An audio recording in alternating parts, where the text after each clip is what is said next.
this is how the world is. And this is how you need to protect yourself from the world, is by being a psychopath. That's the only way you're going to be safe. So those were the things that were going on in my mind.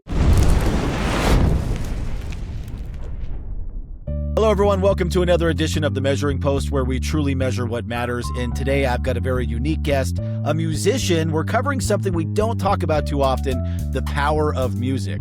Now, this man sang his first opera around 7 years old. He then traded the stage for the airborne infantry and jumped into Iraq before turning 21. He came home with a Combat Infantryman Badge, a PTSD diagnosis that the Army barely recognized, and then eventually picked up a guitar. This is Sean Martin. He is the voice behind the grunge band The Quarantined, whose last album pulled over 1 million streams without a label behind it.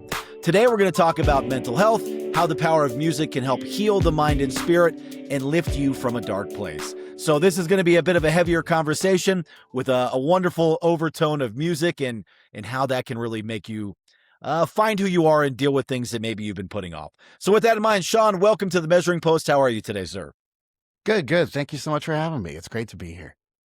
Yeah, absolutely. Really excited for this conversation because we're going to get in some deep, dark holes. I know you had a really painful past and experience in the military. You lost people very close to you. You came back with some mental health struggles, and really you kind of had to navigate this without the help of who you would expect to be there.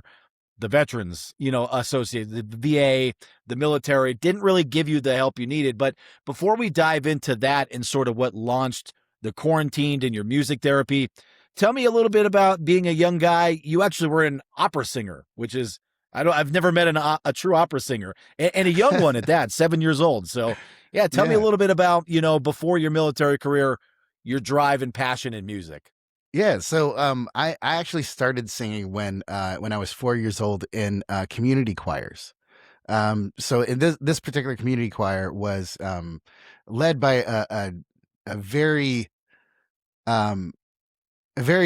conscious of the community kind of choir director. So she knew that if she mixed popular songs and had the kids sing them and make some changes to make it a little bit more positive and uplifting to the audience, that it would have a very, very good positive effect on the community at large. And I'm pretty sure Mendocino Children's Choir is still going. If it's not, it's been very, very recently. So I hope it is. I hope it's still going. But yes, at 7 years old, I was given the opportunity to go and be part of an opera, the Opera Tosca, from the Mendocino Music Festival, which is held in like a 5,000 seat tent. So it's not like your normal venue that has normal reverberations. You have to press your voice to make sure that it goes the distance, and that it, not just that it travels, but that it sticks around too. So that was something that I learned at a very young age. And then at 12 years old, let me fix my camera real quick. It's being stupid. Deep. Then at 12 years old, I started playing guitar and started writing songs. And at about 15 or 16 or so, I went into a local studio around in my hometown and recorded 8 or 10 of those songs with a friend of mine playing guitar. And, it was like we would use like drum tracks. And, in at this time in 2002 or so, like this was very, very much demo work, but it was done in a studio with like a full SSL board. And I started to learn from there, like the real value of being in the studio and everything that you could do. So that art form itself was expressed to me from a very young age, because I was always kind of thinking, I want to nail this part. I want to get this part perfect, and the best way to make sure that you've got the part perfect is to record it and listen back to yourself. And then when you do that over and over and over again, you're constantly exponentially improving yourself. And so that was something that I learned the value of from a very young age. It wasn't the stage that taught me that. The stage taught me about expression, but the recording studio taught me about discipline and the way to and the different forms of expression, song form, how all of that affects the listening experience. And as many different fingers as you can have into affecting the listener experience, that's when you become an artist that uses more than just one medium inside music. No, I love that. And that you're very accurate on that. You know, even put it into the perspective of like an athlete. Yeah. The perfection of the craft comes during the practice. It's not the game. The game is when you get to let it unleash everything.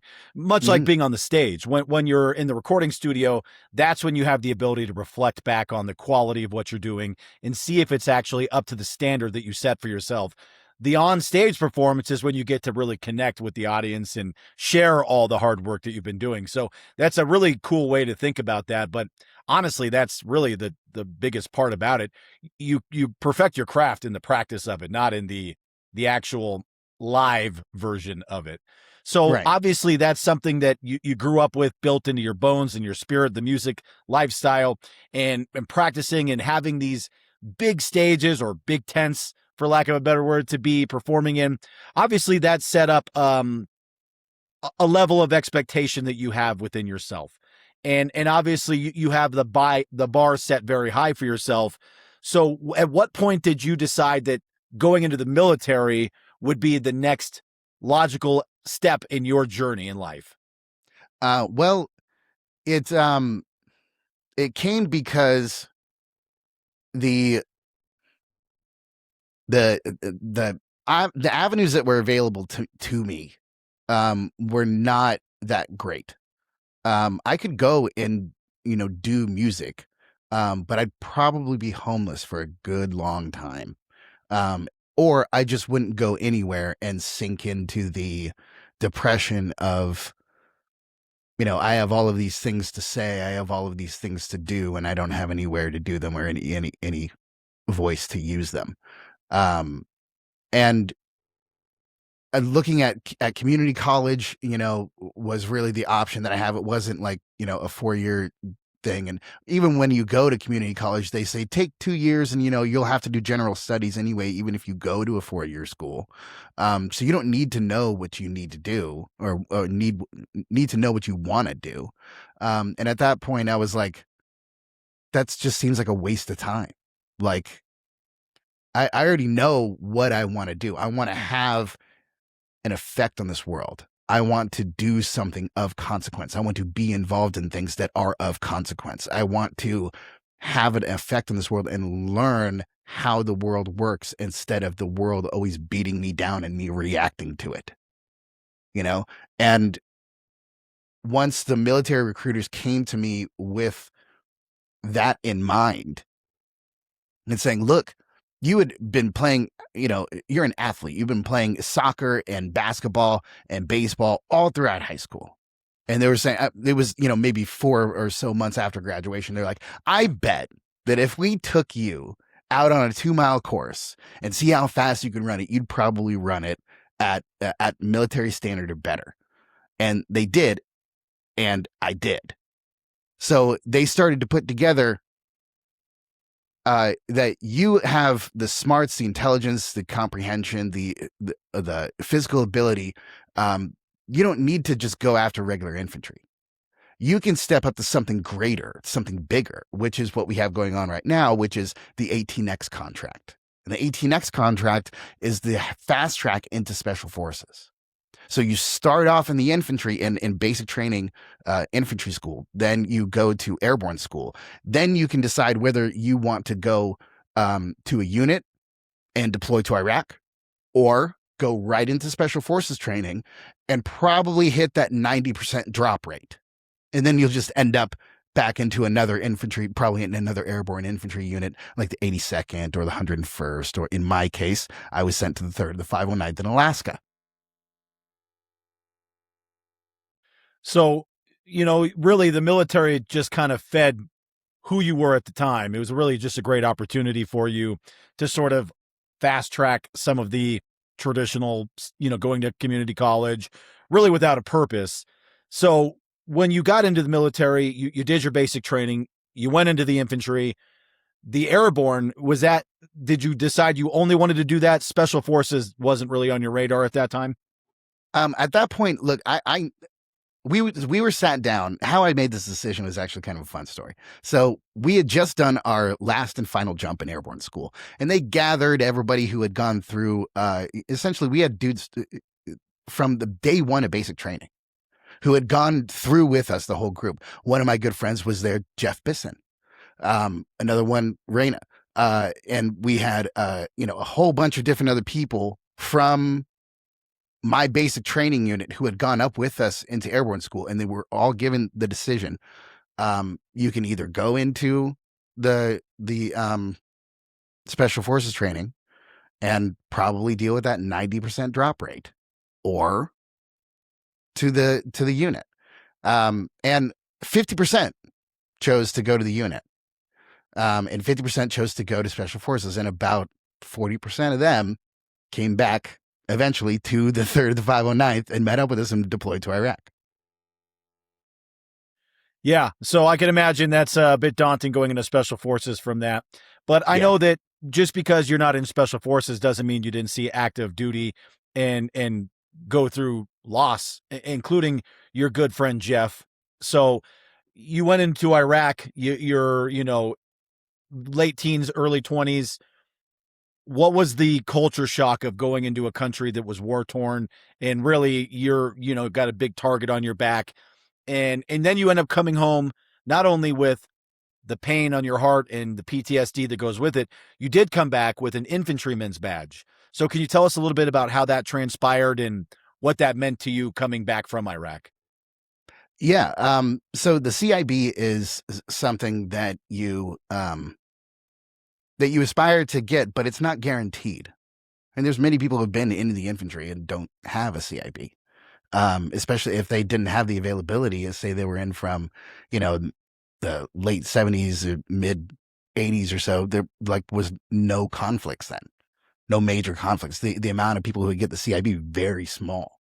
But in this case, my CIB came from well over 300 missions outside the wire, getting blown up multiple times, taking hundreds of detainees, pulling the trigger on in short range, close range, hand to hand. I had multiple different instances of getting blown up, the truck getting blown up, and having to deal with all of that. One that was at the very beginning, around November, at the end of November, which I lost my squad leader and my team leader and the other team leader saw gunner. So my entire squad had to be entirely restructured after the second month that we were there. So everything that we'd been planning, all of the different, the ways that we got used to working with all of those people, now the core of it, my team leader and my squad leader, are gone. And so now I have to readjust everything to whatever it is they tell me that I need to do. And with that mentality, you have to have a soldier's mentality. If you're sitting there saying, well, what about all that planning, guys? It was literally a 2-second conversation where it's like, you're going to get over it and we're going to do this. All right. But the emotionality of it was massive. I didn't know if I was ever going to see those guys again. When we medevaced them out after that, I had no idea if they were alive or dead for months, because nobody could tell me or would share the information with the unit. So they were in Germany, and sending the information back to a combat zone in Iraq is not so simple.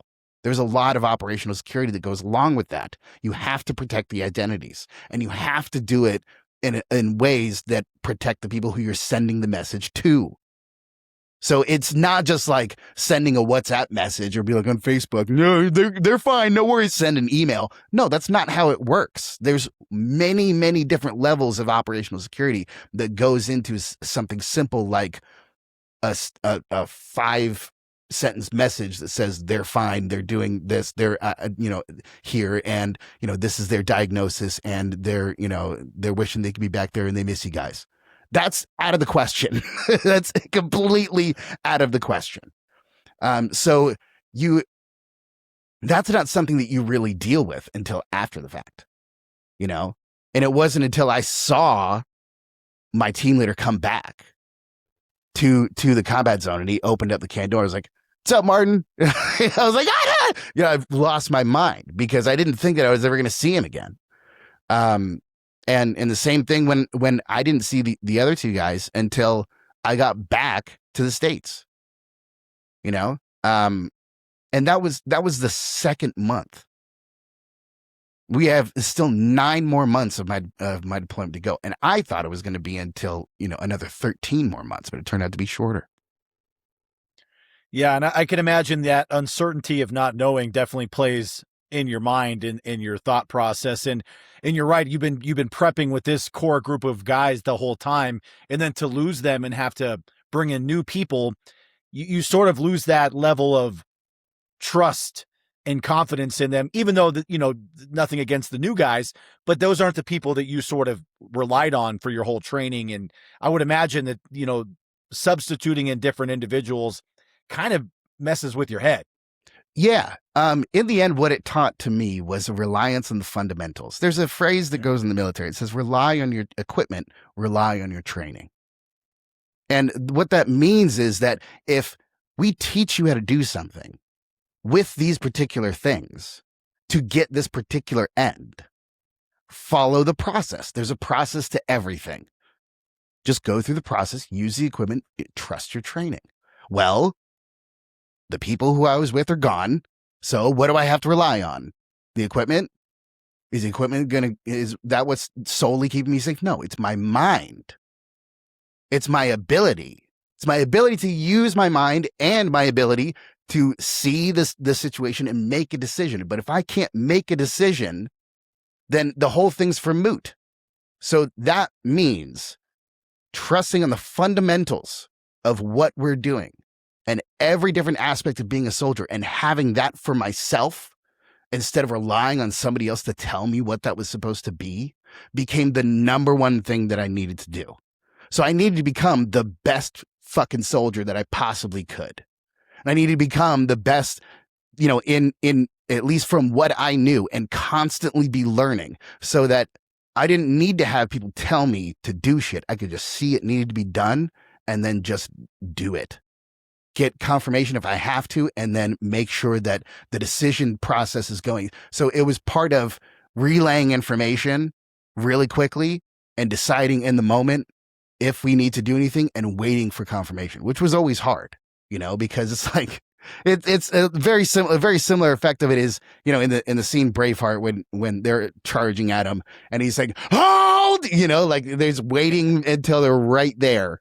As it was very much the feeling of that, not like that, but very much the feeling of waiting until the very last minute to go and do the shit. And you have to wait for the last minute, and you have to be cool with waiting for the last minute. It's a very, very weird mentality that you have to have. You have to be very flexible. In neuroplasticity is I didn't know this at the time, but later on, neuroplasticity is one of the number one things that a soldier can use. And when they are fully capable in their mind, they are fully capable everywhere else. Yeah, that makes a lot of sense. And it's really tough for, I think, most people to not have like a really clear vision or roadmap of what's ahead of them. So to have to, the old saying, hurry up and wait, where you're just waiting for that last second before you get okay, go, go, go, go. That would be very daunting in itself, just even on like a local civilian level, let alone where people's lives and safety are at stake, and including your own. So, my hat's off to you. And again, thank you for your service and all the men and women that serve in our military in different branches. Though our country wouldn't be what it is without the people out there risking their necks and doing the work that you guys do. But I know that that doesn't come without consequence and without loss. And I know that you've talked previously about your good friend Jeff Bisson, and he lost his life in Iraq. Can you tell us how that sort of changed your mentality and sort of how you had to cope with that or lack of coping with that until you got back to the States? Sort of walk us down that story. Yeah. So I'll tell you the story of the last time that I saw him. And the last time that I saw him was he was coming out of the comms tent where I was going in. And he was super jazzed because he just got done talking to his wife. Telling his wife about the future that his unit had just given him. And that was his entire goal for doing the 18X contract, going to the 3rd of the 509th. The entire thing was all just cursory to his actual goal of becoming a Golden Knight. He wanted to join the Golden Knights, which if you don't know who the Golden Knights are, they're the performer parachute unit. So anybody who's jumping into the stadiums, that's an Army Golden Knight. So they are very well paid, and they are non-combat deployable. So very cush job, and you get to jump out of planes all day. Well, Jeff had been a skydiver before in the civilian world, and so he was very much looking forward, and had spent so much time while we were in Alaska getting extra jumps to meet the requirements to go and begin the school and the tryouts for the Golden Knights. And the unit had finally said, we've put all the paperwork together. We submitted your info to the Golden Knights. They accepted you. As soon as you get back, you're going to go and start the training of the Golden Knights. We'll PCS you out of Alaska, and then you'll go right in. And he had finally gotten that, and everything that had been coming around, they'd been working so hard for, had finally come to fruition. He was just telling his wife about it, and I'd never seen him so excited. And that was the last time I fucking saw him, because a day and a half after that, he gets hit by a sniper on the way to Fallujah. It's just, even still today, it still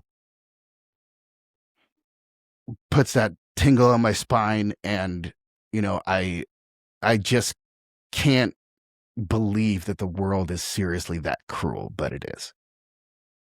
And this is obviously just a massive point of privilege. There are things way the fuck worse than this. However, man, to get him so fucking high and then kill him, the world is cruel. Yeah. And I think it's something that most people take for granted, especially comfortable countries like the U.S. where we don't have war-torn areas on our land. It's really easy to get caught up in the TikTok, Instagram, social media world. Everything's fluffy rainbows and unicorns. But the reality is there's places and parts of the world that are dark, they're evil, they're dangerous. And you had to firsthand experience that. So there's no amount of words that can sort of alleviate that reality. And you've seen it all too well. So let's talk about transitioning back to the States after Iraq. After going through that, you clearly have some internal PTSD, things that aren't being recognized by the Army. How's your mentality coming home and sort of fighting a war of a different kind, the war of returning back to a civilian lifestyle with all of this baggage weighing heavy on your heart? Yeah. At the time, I didn't have any idea what was affecting me.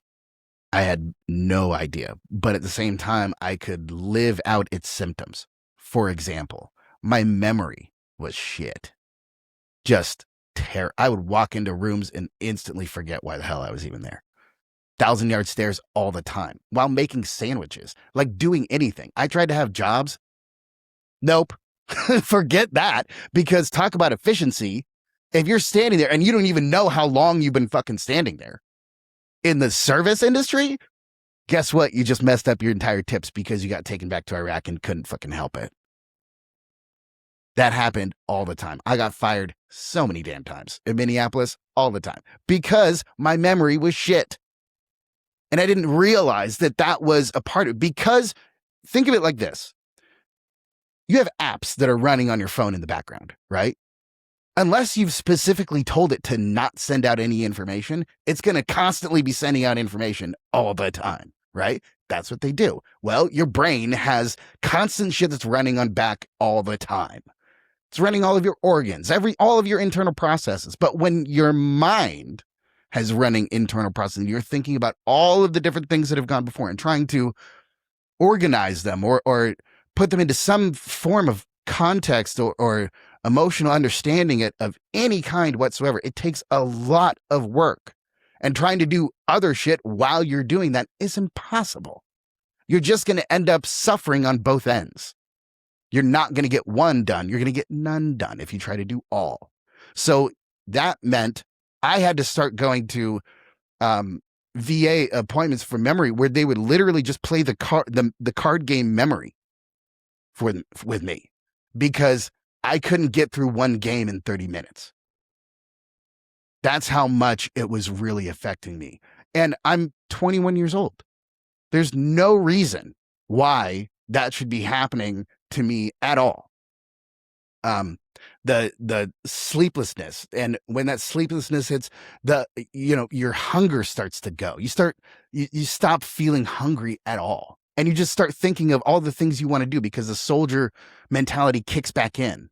That seventh gear that we call it, where we can take it up to another level that most people are not even prepared or understand how to take themselves to.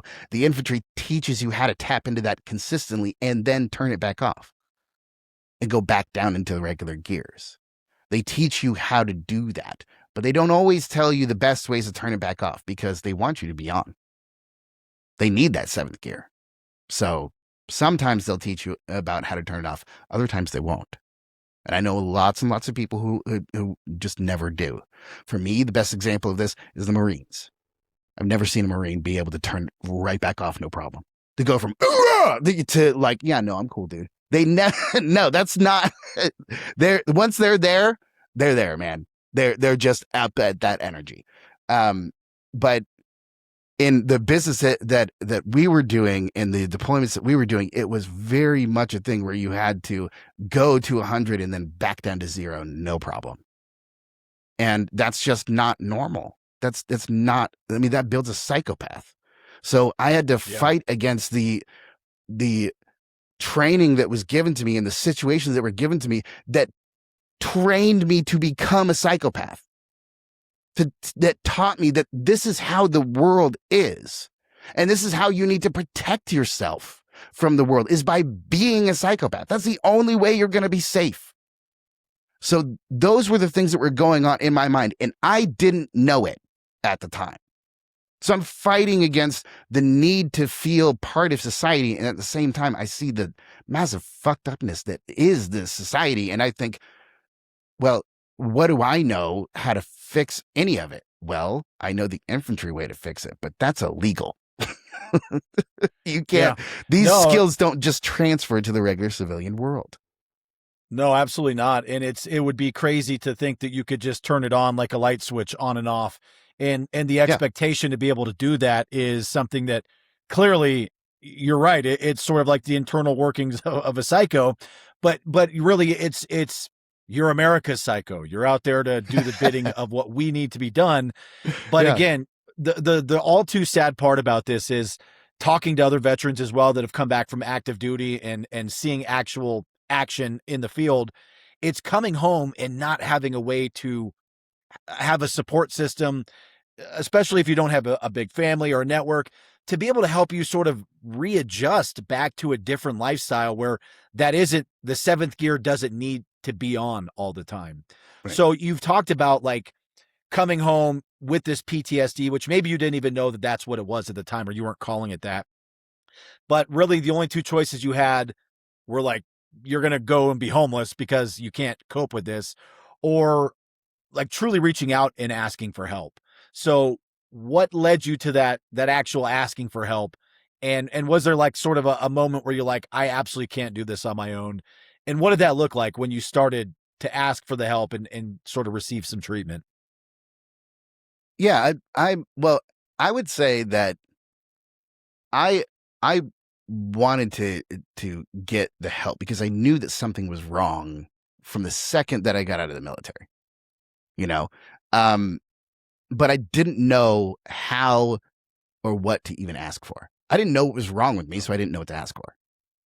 But it wasn't until 2012 in which I had a temporary psychotic breakdown, in which I was put into a VA psych ward. And I was then given a team of doctors to look at everything that was going on and talk with me and see everything that had happened and then recommend something to do about it. And so I was able to drop everything on them, every single different combat experience, and explain it in full detail. I stood in this panel of doctors around a table where I'm just the center person and I'm speaking to it, and I had no idea who they were, never met them before. And they're just like, tell us what's wrong with you. No, really.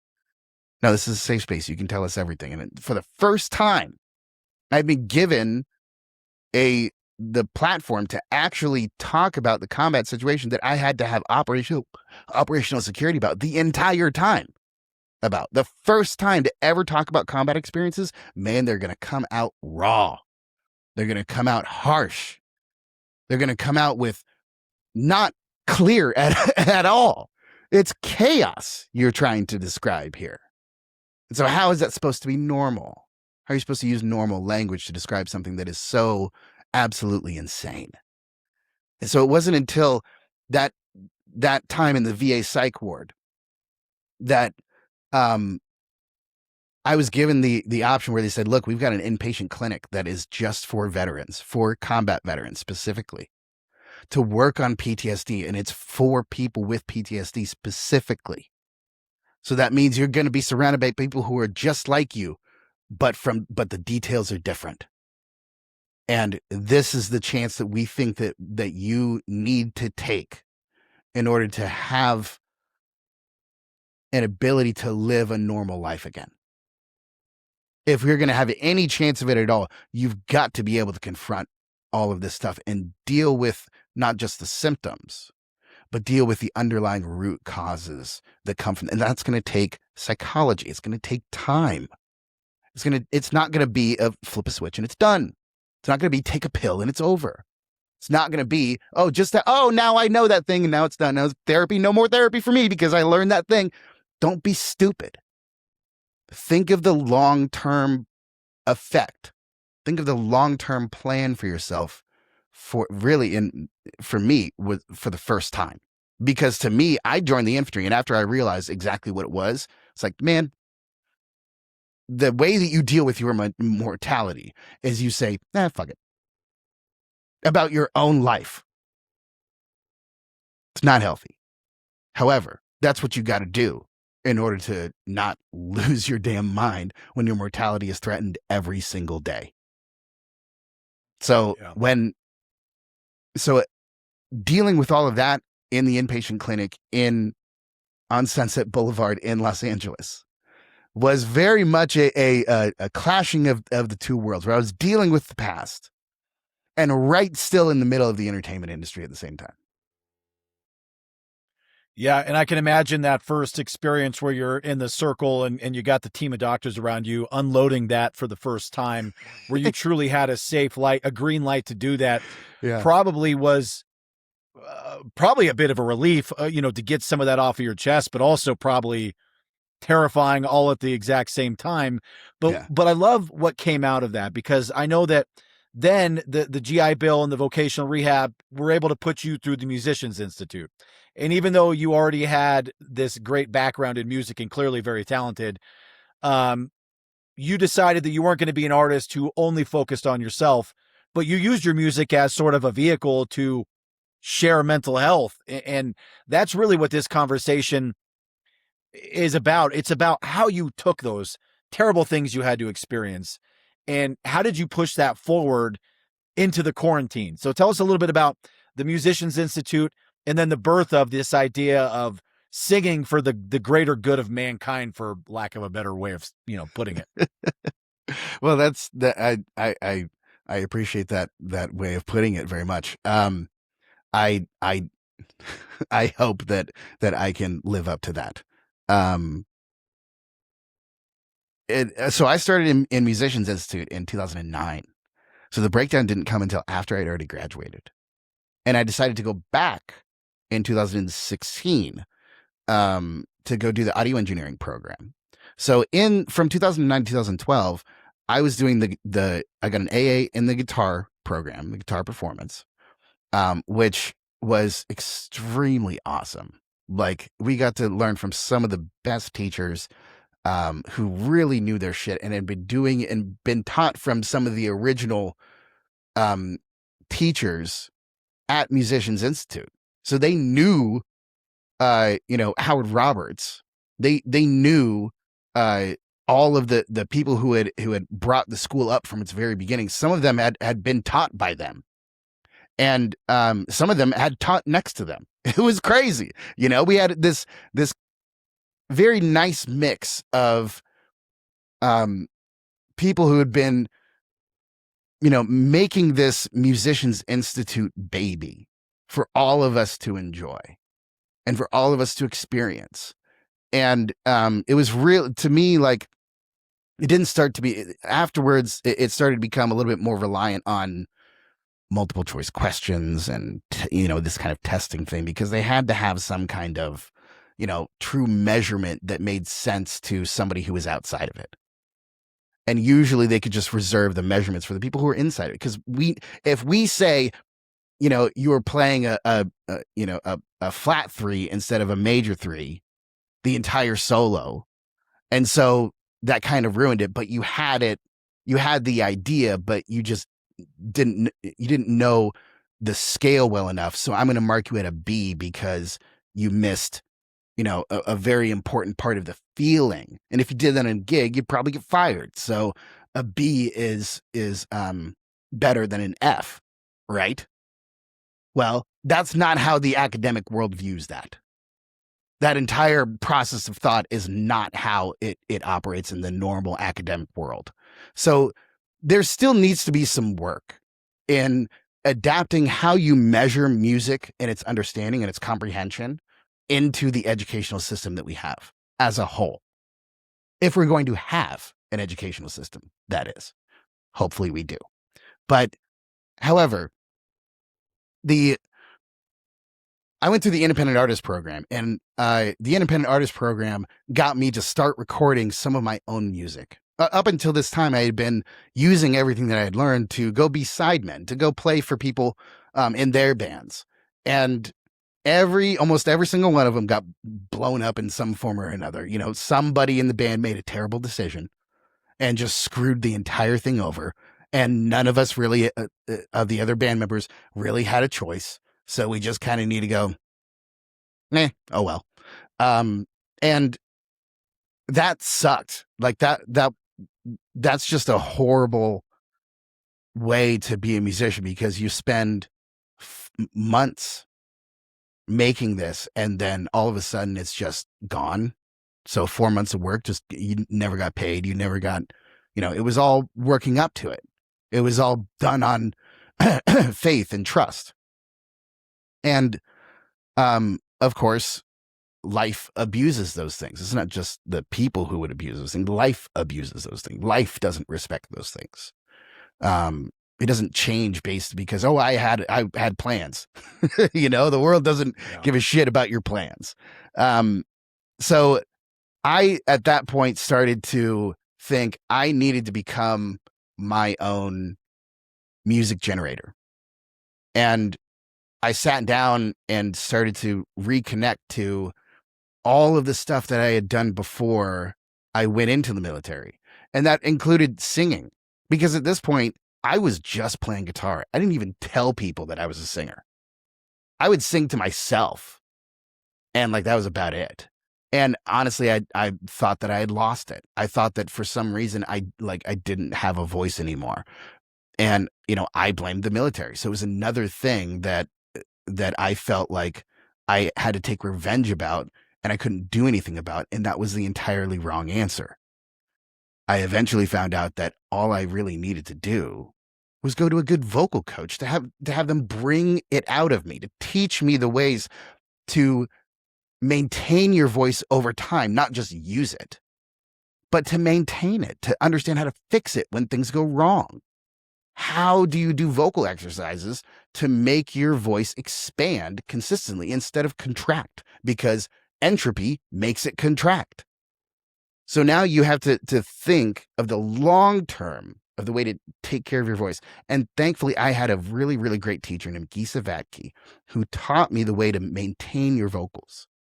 And I have had to start my vocals from the very beginning about 5 times already. To start from like that kind of shit. Like that's the only sound that you can make, and you have to try to sing from there. I've had to do that 5 times already.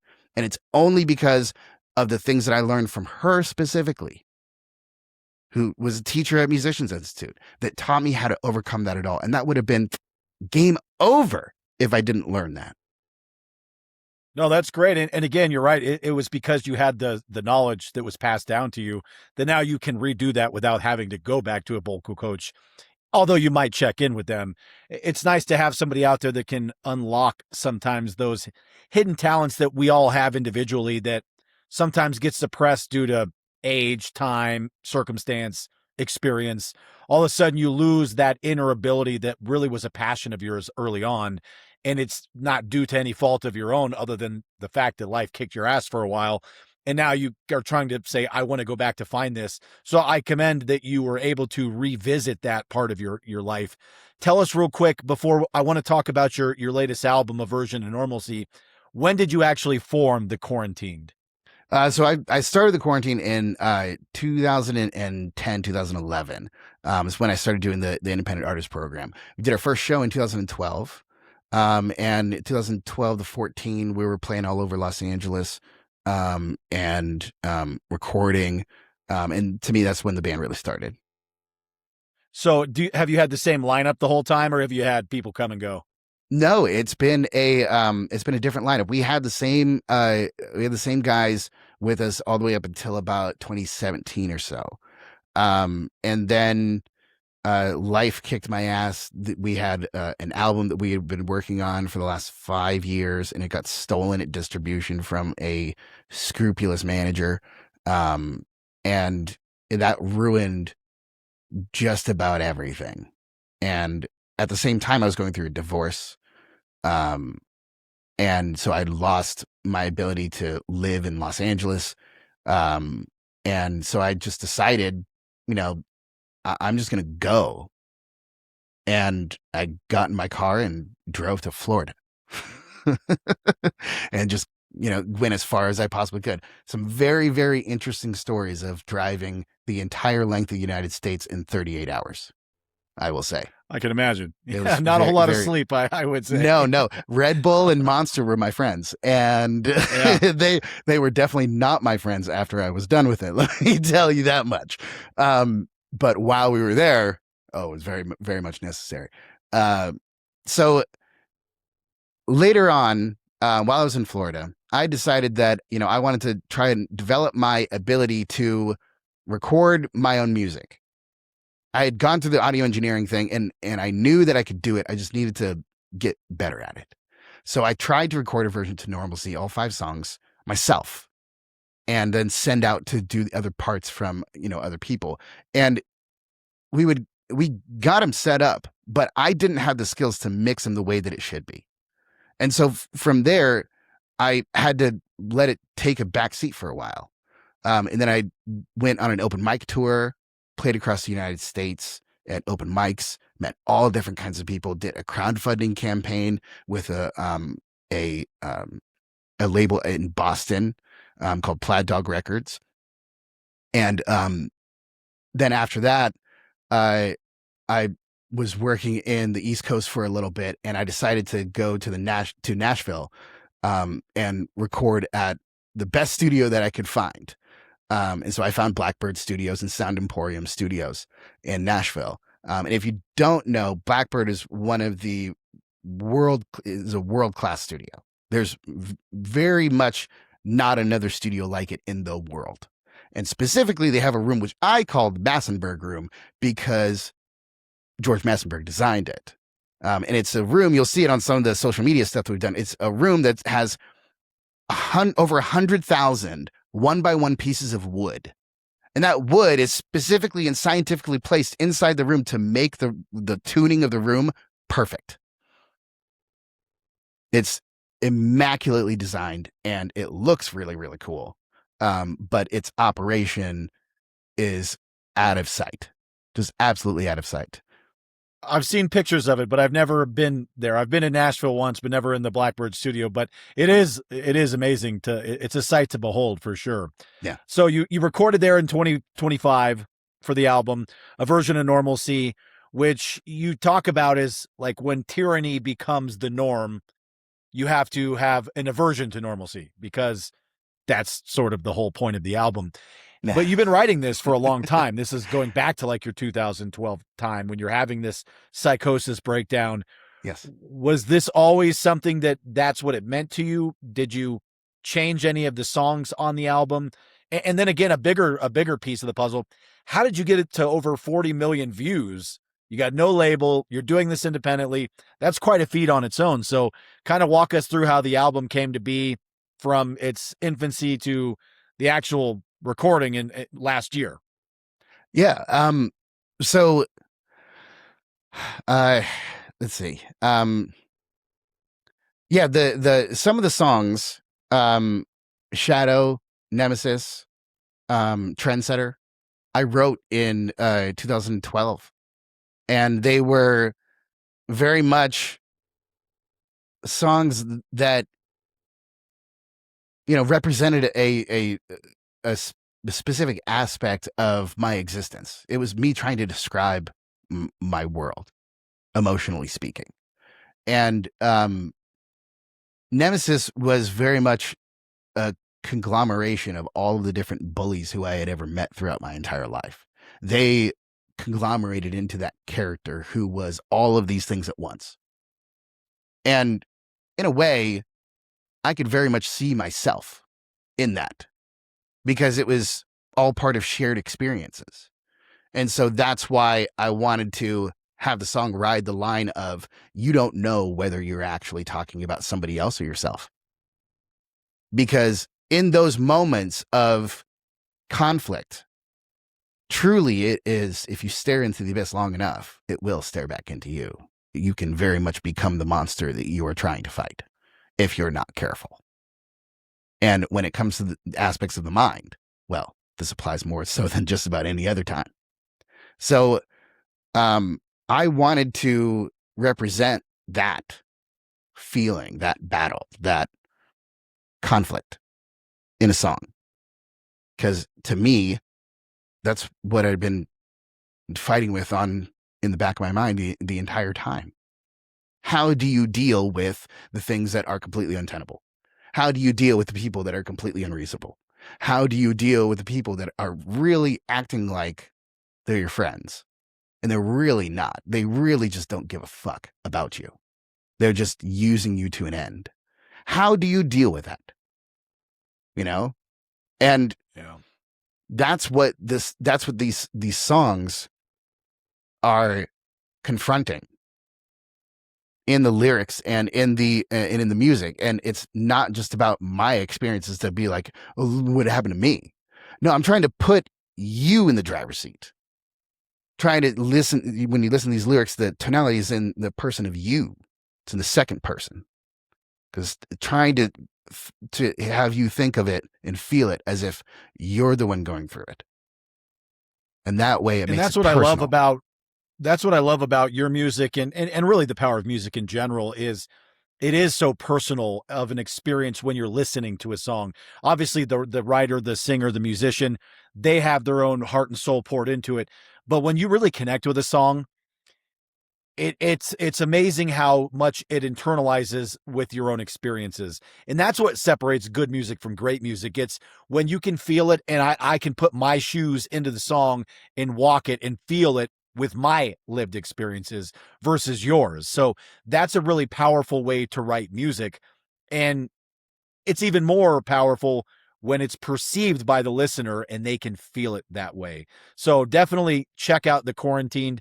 And one thing I know you always talk about is, the importance of maintaining your peace. So I love that you share that with your music. Where can we find you on social media, online? How can people support your music that The Quarantine does? Yeah. So we've got thequarantine.com. We've got Bandcamp, the quarantine.bandcamp.com. That and Bandcamp has all of our discography.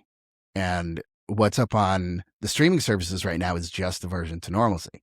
So I highly recommend people go to the Bandcamp site to go and listen to all of the work that we have done, because we have had some serious kneecapping done in the industry to us.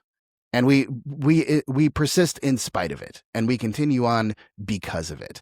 And we will not be held back by stupid fuckheads who try to get in the way and kicking and stomping on our dreams. This is why I did the cover of That's Life, because that line of it, some people get their kicks stomping on a dream, truly is a very real thing. I've lived it. I've experienced it.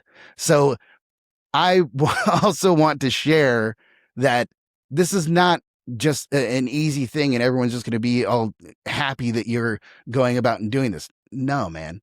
No, that's not been my experience. You have to fight for attention. You have to fight for, where your audience is. You have to fight for all of these different things. It's not just, it just happens because, it's so great. Nah, man, I constantly feel like shit all the time. PTSD exists despite all of this. So going after it and being separated from it and reminding myself that the true success is the fact that the album exists. That's the success.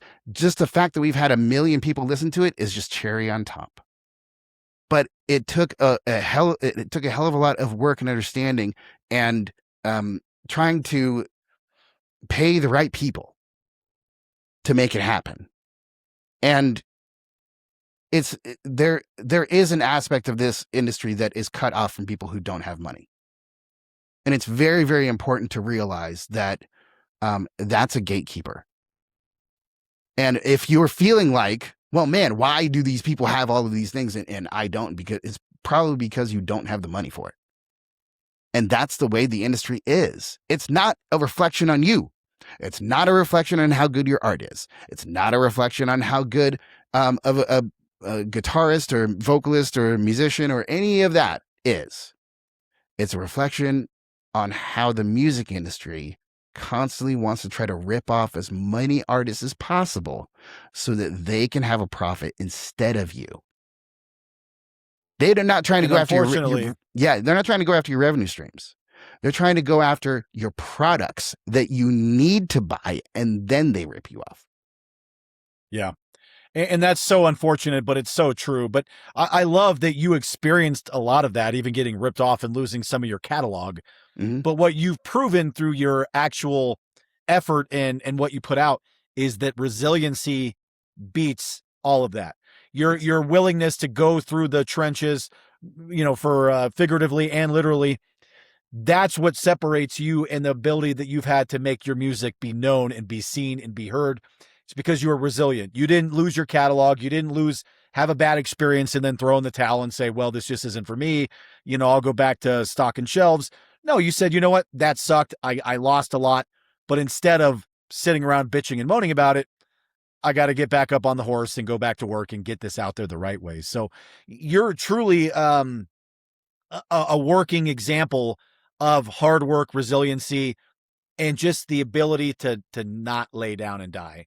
So I really commend you on your efforts and sharing this really heavy part of your life that turned into this very inspirational piece of work that you can share with others, because I think there's a lot of people out there, whether it's military or domestic trauma, other things that carry a lot of baggage in their heart, and they don't always know how to get that out there. So that leads me to one question I'd like to end with, because you've walked a mile or more in these shoes.